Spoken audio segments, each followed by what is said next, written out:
You ever have one of those moments where just know that your life is about to go off the rails and all you can do is watch it unfold in slow motion?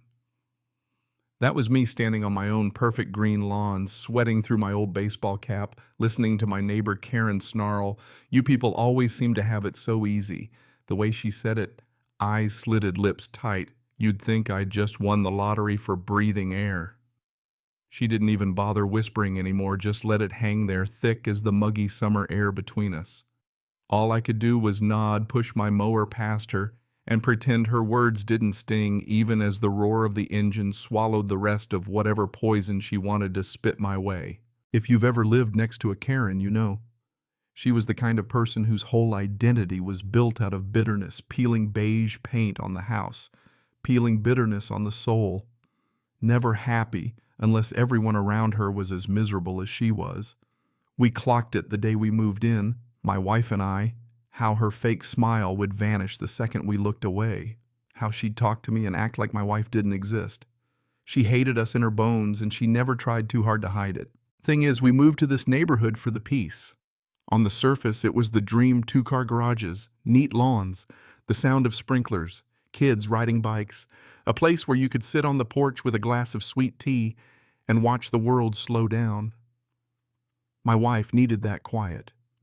She spent her days working a high-stress job, the kind where you get to see the ugliest parts of the country and come home just wanting a little patch of normal. She's got this calm about her, but trust me, it's earned. Mostly the neighbors were great. The folks to our left brought over homemade jam. The kids to our right apologized for every stray soccer ball like they were facing a judge. But across the street, Karen brewed up her own storm, always simmering, always looking for a way to make us the villain in her story.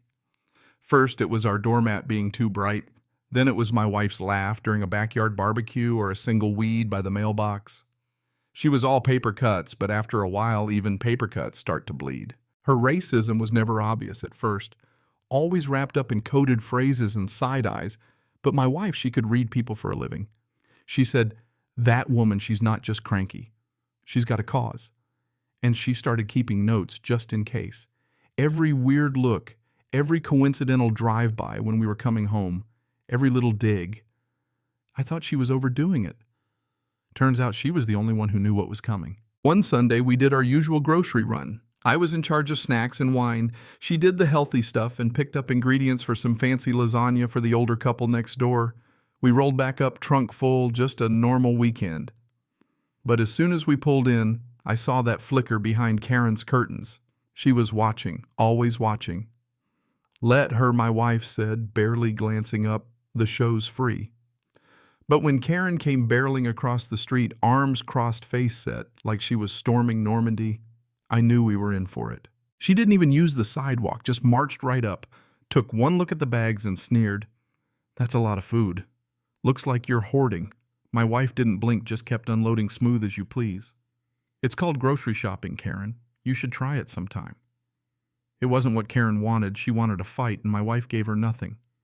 So she switched tactics, threw in some nonsense about her son being hungry, as if I hadn't watched that kid inhale a pizza yesterday, and demanded we share because it was neighborly. It was all just entitlement, her feeling like she owned not just the block, but everything in it, including us. When my wife shut her down, Karen snapped, went right for the throat. "People like you don't need that much. You're probably on some government program anyway. I'm calling the police." And she did right there in front of us, dialing 911 like she was reporting a robbery, not a Sunday grocery run. What happened next, I wish I could say it was unbelievable, but if you know anything about America, you know it's all too real. Karen spun a story on the phone. Suspicious woman going through a car. I think she's stealing. She threw in every dog whistle in the book. Aggressive, threatened me, my son's in danger. She might as well have been reading from a script.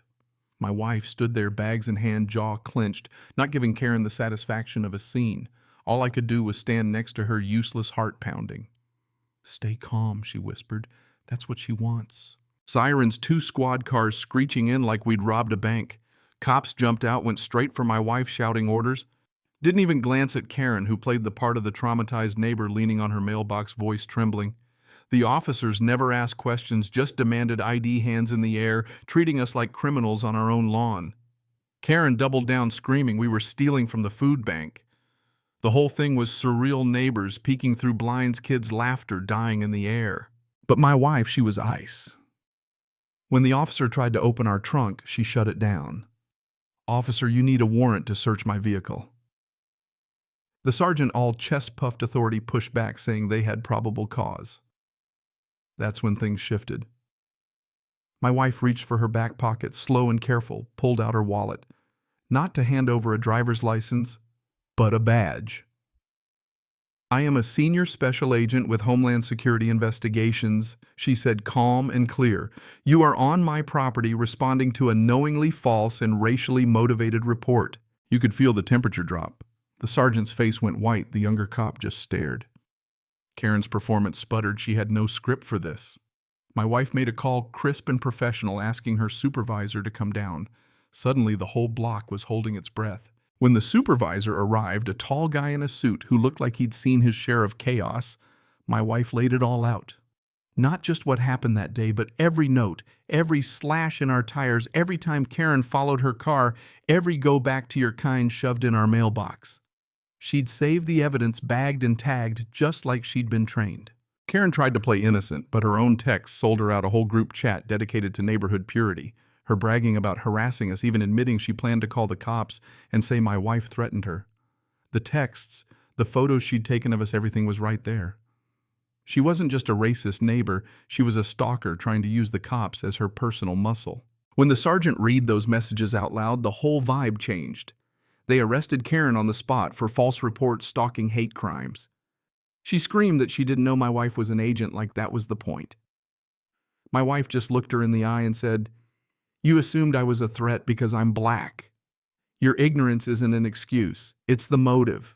It blew up from there, media trucks, court dates, the story spreading like wildfire. Karen's lawyer tried to spin her as just a worried mom, but the evidence was overwhelming. My wife testified cool as ever, and the jury took 2 hours to come back with a full slate of guilty verdicts. Hate crime, stalking, obstruction, the works. 8 years in federal prison with mandatory bias counseling. Her house went into foreclosure. Her son moved away, and for a while it felt like we'd finally found peace. But victory's never that simple, is it? After Karen, we started a community food drive in our driveway, turned the sight of all that ugliness into a place for good. The neighbors, the real ones, showed up, and even the cops came by apologizing and trying to make amends. My wife got promoted, started using her story to train new agents, and for a few months life felt right again, safe. But then the weird stuff started. Flyers for white nationalist meetings left on my windshield, a dead crow on our porch. Karen's son parked down the street at odd hours. Our new neighbor Bill, retired teacher, seemed normal enough. Asked a little too much about my wife's work, especially when she mentioned her investigation into a local extremist group. At first I shrugged it off. My wife didn't. My wife. Her government laptop started glitching files, corrupted webcam light flickering on for no reason. She ran her own checks. She's a cyber forensics expert recruited straight out of MIT and found spyware military grade, the kind only top officials could plant. That's when she realized it wasn't over. It was bigger than Karen. Someone inside her own agency wanted her gone. The supervisor, the same one who'd rescued us, was behind it, running cover for the extremists she was investigating. Karen was just a pawn sent to get my wife arrested or discredited. When that failed, he shifted tactics, gave her a promotion to keep her busy, and bugged her computers to watch her every move. So we played along, left our phones at home, drove hours to buy burner devices, and called the FBI's internal affairs. "Go home, act normal," they told us. "We'll be in touch." Every day since has felt like living in enemy territory, waiting for a knock, waiting for the truth to break through. And that's where we are now. Our home is both sanctuary and battlefield. My wife still stands her ground, and so do I, but we know the fight's far from over. You see, sometimes justice comes swift and loud, sometimes it hides in the quiet, waiting for people willing to dig for the truth, even if it costs them everything. So yeah, that's what happened on our little patch of suburbia. The real question is, what would you have done? Would you have kept quiet, or would you have fought? Let me know, because these days the line between right and wrong isn't just drawn by the law, but by what we choose to stand for, especially when no one's watching.